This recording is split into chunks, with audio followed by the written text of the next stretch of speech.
Bom, vamos lá, pessoal. Espécies de penas. Então, veja, relembrando os títulos, para vocês não perderem a sequência, nós estamos falando de execução penal. Nós começamos conceituando execução penal, falamos da natureza jurídica da execução penal, da finalidade da execução penal e dos princípios constitucionais aplicados à execução penal, ok? Na sequência, nós passamos a analisar aí as teorias ou as finalidades não da execução penal, mas das penas, ok? E aí nós verificamos lá a finalidade repressiva, a finalidade preventiva, a finalidade eclética e a teoria deslegitimadora das anteriores que nós discutimos aqui. Dando sequência a essa matéria, e aí já tem uma grande quantidade de matéria aí, agora então a gente passa a fazer uma análise sobre as espécies de penas, vamos fazer uma discussão rápida sobre as espécies de pena, a aplicação dessas penas, para depois a gente voltar lá para a execução penal e tratar de uma série de institutos, alguns só vinculados à execução penal, outros vinculados à execução penal e à teoria da sanção penal aqui do Código Penal, ok? Então, espécies de pena estão previstas lá no Código Penal, no artigo 32. Diz lá o legislador: são espécies de penas as privativas de liberdade, as penas restritivas de direito e as penas de multa. Então, veja, cuidado, não confundam isso, porque vocês precisam ir tendo essa organização no estudo de vocês para vocês não se perderem. Nós temos sanção penal, que é gênero, e das espécies de sanção penal, nós temos penas e medidas de segurança, ok? Nós estamos analisando penas, tá? Quais são as espécies de penas, que não tem nada a ver com espécie de sanção penal. As espécies de penas são as penas privativas de liberdade, as penas restritivas de direito e as penas de multa, ok? Elas vêm determinadas lá no artigo 32 do Código Penal. Se vocês observarem, vocês vão verificar que a pena privativa de liberdade é o eixo punitivo da legislação brasileira. Por que é o eixo punitivo? Porque a maioria dos crimes, mas a esmagadora maioria dos crimes, tem pena privativa de liberdade, ok? Pouquíssimos crimes vocês vão encontrar em que o eixo central não seja a pena privativa de liberdade, ok? Quais são as espécies de pena privativa de liberdade?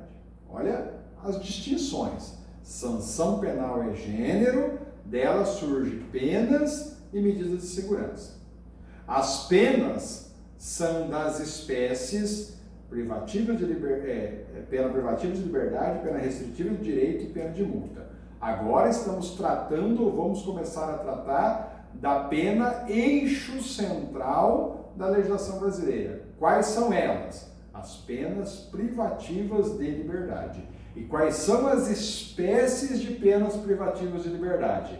Nós temos reclusão, detenção e prisão simples, ok? Por isso que é o eixo principal, é o eixo central da legislação brasileira, porque todos os crimes que vocês viram desde o terceiro ano lá na parte especial, a hora que vocês vão no preceito secundário, está lá, pena, reclusão, ou pena, detenção, ok?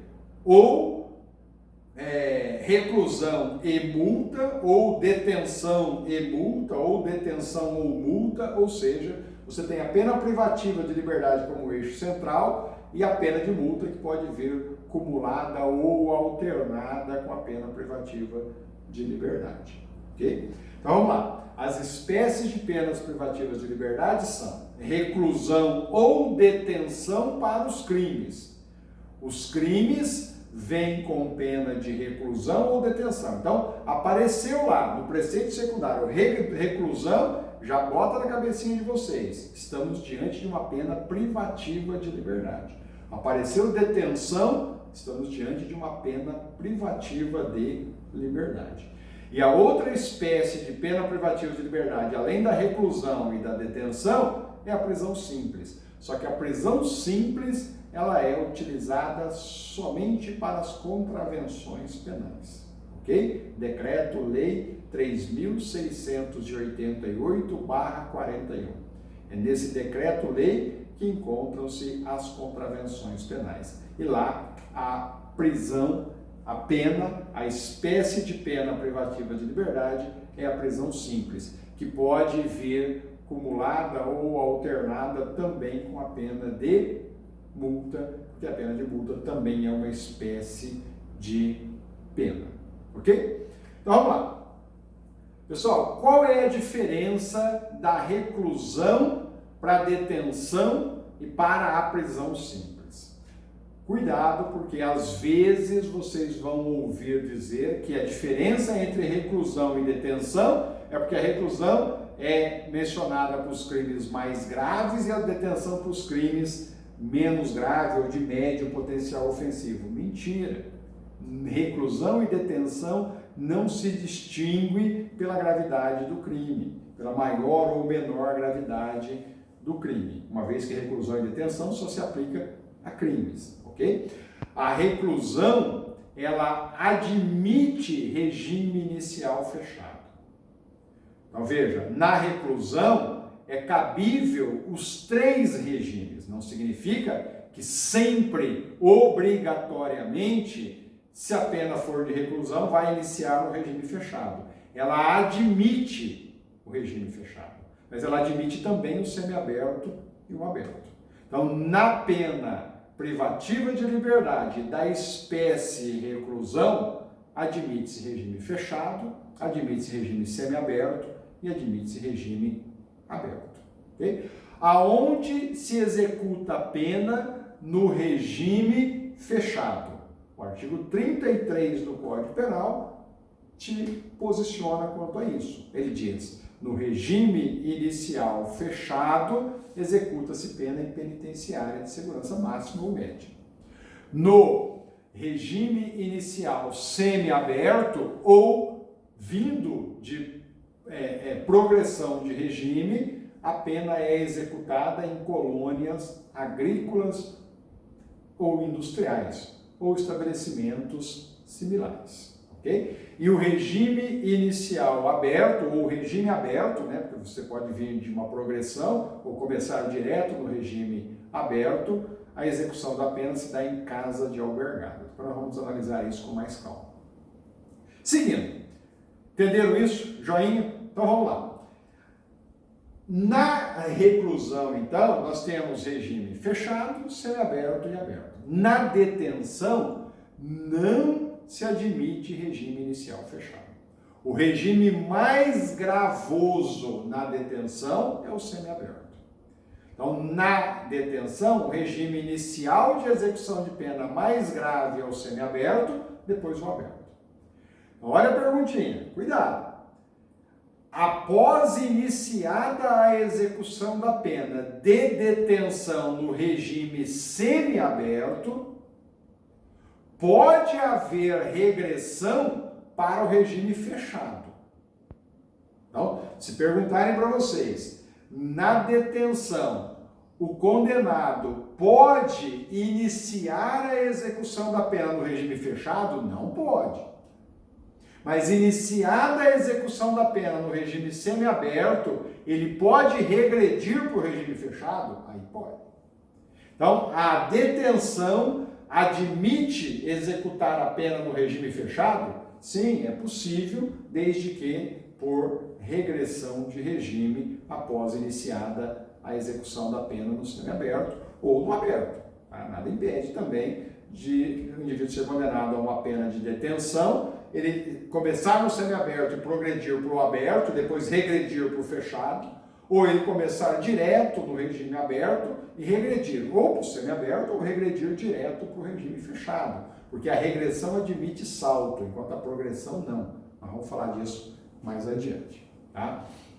Então, cuidado com essa observaçãozinha, ela é importante. Então, o entendimento Pena privativa de liberdade. Diferença da reclusão para a detenção. A reclusão admite regime inicial fechado, automaticamente o semiaberto e o aberto. A detenção admite regime inicial semiaberto e aberto, não admite como início de execução de pena o regime fechado. Essa é a diferença entre reclusão e detenção. E a prisão simples? A prisão simples não admite regime fechado em hipótese alguma. Nem iniciada a execução da pena simples, de prisão simples, ele regredir para o regime fechado. Não admite regressão para o regime fechado. Portanto, na prisão simples, o regime é o semiaberto ou aberto, sem possibilidade de regressão para o regime fechado. Tranquilo isso? Entenderam? Isso é importantíssimo. Vocês precisam ficar atentos a esta situação. Próximo itemzinho aí, na sequência da nossa matéria, a aplicação da pena. Esse é um tópico importante, tá? Veja, nos termos lá do artigo 5º da Constituição Federal, inciso 46, a pena deve ser individualizada. Individualização da pena. O sistema de individualização da pena adotada pelo Código Penal brasileiro, lá no artigo 68, é o trifásico, ou chamado sistema Nelson-Hungria. Também pode ser que perguntem dessa forma para vocês. Tá? Indique aí qual é o sistema Nelson-Hungria adotado pelo Código Penal brasileiro. É o trifásico, enquanto na aplicação da pena de multa o sistema é o bifásico. Nós vamos chegar lá com calma. Tá?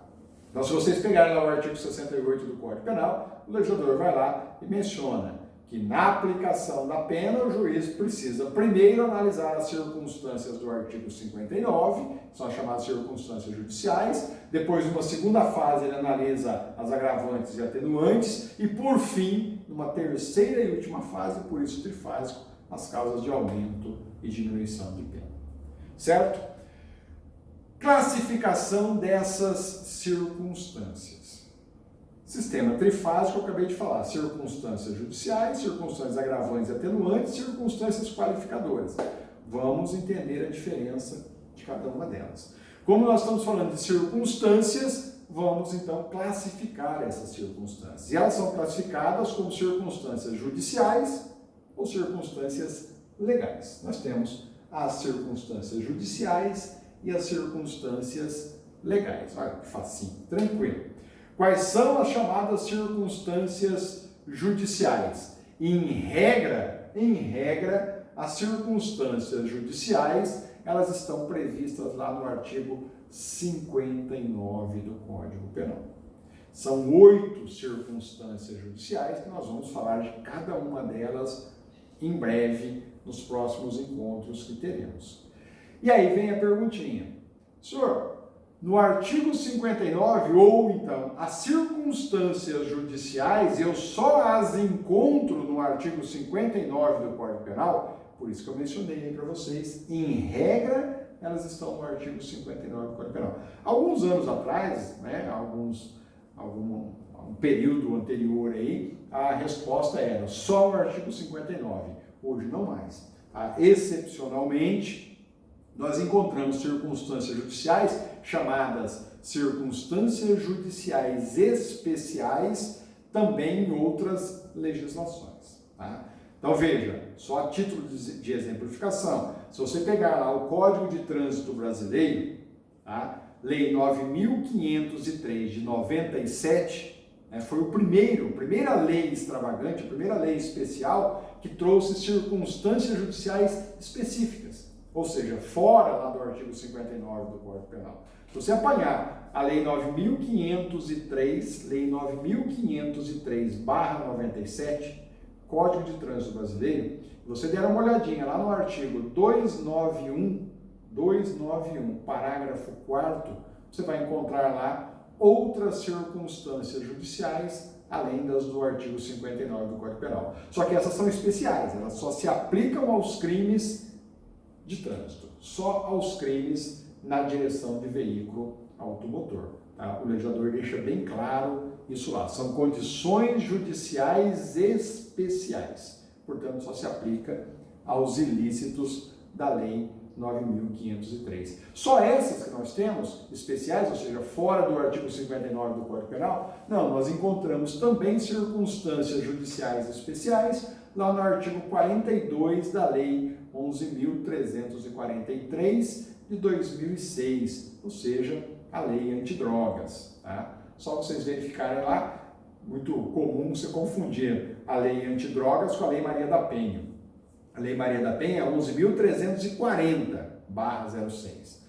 O artigo 42 que eu faço referência, que traz circunstâncias judiciais especiais, ou seja, além daquelas do artigo 59, é o da Lei 11.343/06.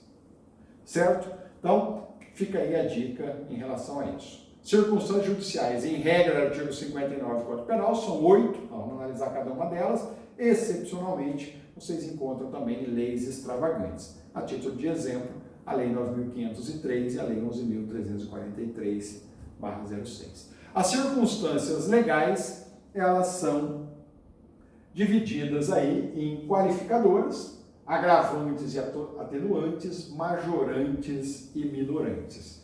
Vamos dar uma analisadinha em cada uma delas para vocês entenderem qual é a diferença de qualificadora para causa de aumento de pena, qual é a diferença de qualificadora para agravante, ou causa de diminuição de pena para circunstância atenuante. Essas são circunstâncias legais. Então, a primeira delas são aí as qualificadoras. Quando que eu sei que uma circunstância é qualificadora e não é causa de aumento de pena ou não é agravante? Esse é o primeiro ponto importante. A qualificadora, pessoal, vocês as identificam porque elas trazem, as qualificadoras, elas trazem novos limites expressos para a pena base. Olha que interessante. Elas trazem novos limites expressos para a pena base. Então, veja, lá no homicídio, você pega lá, o homicídio do caput, que a gente chama lá de homicídio simples, a pena é de reclusão, portanto, privativa de liberdade, de 6 a 20 anos. Aí você continua analisando o artigo 121 do Código Penal, depois nós temos o homicídio simples, depois o privilegiado, depois vem o qualificado.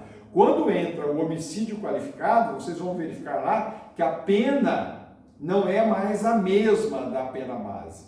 Agora eu não tenho mais reclusão de 6 a 20 quando é qualificadora. Quando é qualificadora eu tenho uma pena própria, que traz novos limites expressos pelo legislador. Ele menciona pena reclusão ou pena detenção, e vocês vão ver que o limite mínimo e o limite máximo agora inserido pelo legislador é sempre maior do que a do tipo fundamental. Agora estou diante de uma qualificadora, ok? Então a qualificadora, ela traz novos limites mínimos e máximos expressos e sempre diferentes, distintos dos limites mínimos e máximos do tipo fundamental, ou seja, do caput. Aí estou diante de uma qualificadora. Então apareceu lá num parágrafo reclusão ou detenção com mínimo e máximo de pena combinada, é qualificadora. Uma observaçãozinha aí, importantíssima. O artigo 157 do Código Penal, parágrafo 2º, B de bola, tá? Ele trouxe aí, ele entrou em vigência agora em janeiro, ele trouxe aí uma má redação. Tá? Se você pega lá o 157, parágrafo 2º, B do Código Penal, você vai verificar que o legislador faz a seguinte menção, ele traz as seguintes expressões: aplica-se em dobro a pena do caput. Quando ele menciona aplica-se em dobro a pena do caput, ele traz dúvida sobre a sua natureza de qualificadora. Então veja, eu estou diante de uma qualificadora ou não no 157, parágrafo 2º B do Código Penal. Então veja, a pena será dobrada. Então, aplica-se em dobro a pena do caput. Se a interpretação for a pena será dobrada, significa que quando da aplicação vai dobrar a pena. Então, quando o juiz for aplicar a pena, ele vai dobrá-la. Se isso acontecer, nós estamos diante de uma majorante. Nós estamos diante de uma majorante, não de uma qualificadora. Mas se a interpretação, no caso de a interpretação, ser pena do caput, né, significa que a pena do caput traz limites mínimos e máximos. Logo, se eu dobrar o mínimo e se eu dobrar o máximo, eu saio de 4 a 10 e vou para 8 a 20. Agora, se eu tenho limite mínimo e limite máximo diferente do tipo fundamental, eu tenho uma qualificadora. Entenderam a diferença? É aí que reside hoje a discussão na doutrina. E aí você vai virar e vai falar assim, bom, então, o parágrafo 2º B do artigo 157, introduzido agora em janeiro no Código Penal, é uma qualificadora ou é uma causa de aumento de pena? Nós ainda não sabemos. Tá? Porque, por enquanto, não há uma jurisprudência formada a respeito dessa situação. Nós precisamos aguardar aí o posicionamento dos tribunais superiores, ok? Se o entendimento que você der for que você vai dobrar a pena do tipo fundamental, aí então eu tenho qualificadora, tá? Porque aí ela sai de 4, vai para 8 no mínimo, sai de 10, vai para 20, dobrei.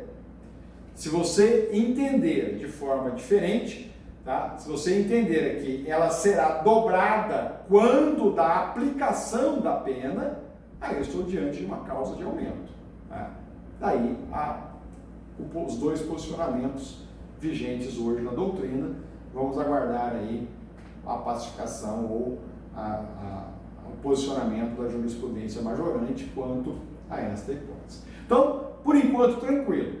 Apareceu lá no parágrafo reclusão e detenção, com pena mínima e pena máxima combinada, diferente, sempre maior do que a do tipo fundamental, eu tenho uma qualificadora. Quando que eu vou ter agravante e atenuante? Agora fica mais fácil. As agravantes e atenuantes, assim como as circunstâncias judiciais, elas vêm expressas lá no artigo 59 do Código Penal como regra e, excepcionalmente, em algumas leis extravagantes. A agravante e atenuante, elas também vêm expressas pelo legislador na parte geral do Código Penal. Eu tenho as agravantes no artigo 61 e 62, então você vai lá e tem o rol de circunstâncias agravantes, são elas. E eu tenho no artigo 65 e no 66 do Código Penal as circunstâncias atenuantes. E aí vem de novo a pergunta, eu tenho agravantes fora do artigo 61 e 62 do Código Penal? Tem também, na mesma lei 9.503, lá do Código de Trânsito Brasileiro. Se você pegar lá o artigo 298 do Código de Trânsito Brasileiro, você vai encontrar agravantes especiais só para os crimes de trânsito. Mas, em regra, elas estão no 61 e 62 do Código Penal, as agravantes, no 65 e no 66 do Código Penal, as atenuantes. Nas agravantes e nas atenuantes, assim como nas circunstâncias judiciais, o juiz tem o poder discricionário de elevar ou de reduzir a pena do quanto ele bem entender, desde que ele motive, desde que ele fundamente isso. Depois nós vamos verificar que tem na jurisprudência umas regrinhas aí de fração, mas é isso. Se o juiz fundamentar, fica a critério dele a quantidade que ele vai elevar ou diminuir, porque o legislador só indica quais são. Então ele vai lá e diz, conduta social, que é uma circunstância judicial. Se o indivíduo tem péssima conduta social, o legislador não diz, você vai elevar a pena de X. Não, fica a critério do juiz, o tanto que ele vai elevar a pena pela má conduta social. Se o indivíduo é reincidente, a reincidência é uma circunstância agravante. Está lá no artigo 61 do Código Penal. O legislador só diz, a reincidência é uma agravante. de quanto, se ele for reincidente, o juiz vai elevar a pena. Também fica a critério do juiz, poder discricionário do juiz. A idade, a menoridade penal, ou seja, se o indivíduo tem entre 18 e 21 anos de idade, é uma circunstância atenuante. Então, se ele cometeu um crime quando ele tinha 19 anos de idade, vai recair sobre a pena dele uma atenuante. A pena dele será diminuída. De quanto? Fica a critério do juiz. Vai depender de uma série de outras circunstâncias. Então, veja, as circunstâncias judiciais, o rol vem no 59 do Código Penal. As agravantes, o rol vem no 61 e 62. As atenuantes no 65 e 66. Está fácil. Tá? Então, estão inseridas os 61 e 62, são agravantes. Porque o legislador diz lá, são circunstâncias que agravam a pena. São circunstâncias que atenuam a pena. E aí ele elenca o rol. Então, achei o rol lá, é agravante ou é atenuante, 61, 62, 65, 66. Estão no 59 do Código Penal, são circunstâncias judiciais. Apresentou reclusão ou detenção com pena mínima e pena máxima combinada, geralmente num parágrafo, estou diante de uma qualificadora.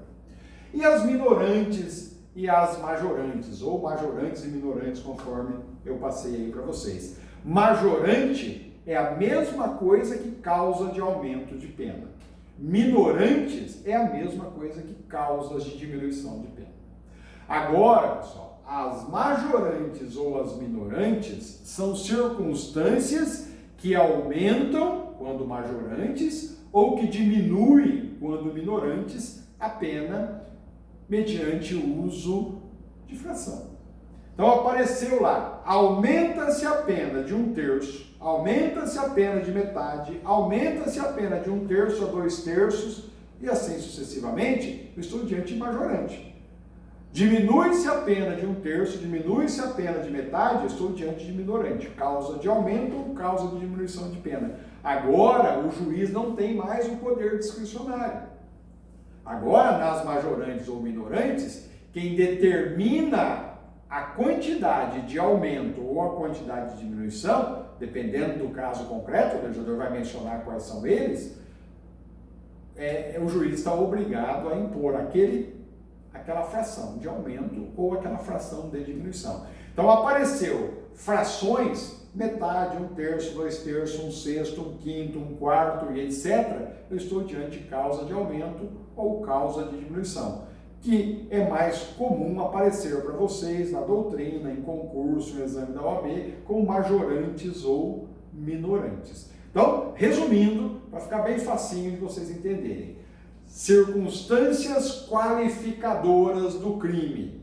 Ela vem com reclusão ou detenção. Ela tem uma pena mínima e uma pena máxima combinada pelo legislador, geralmente maior no mínimo e no máximo do tipo fundamental. É uma qualificadora.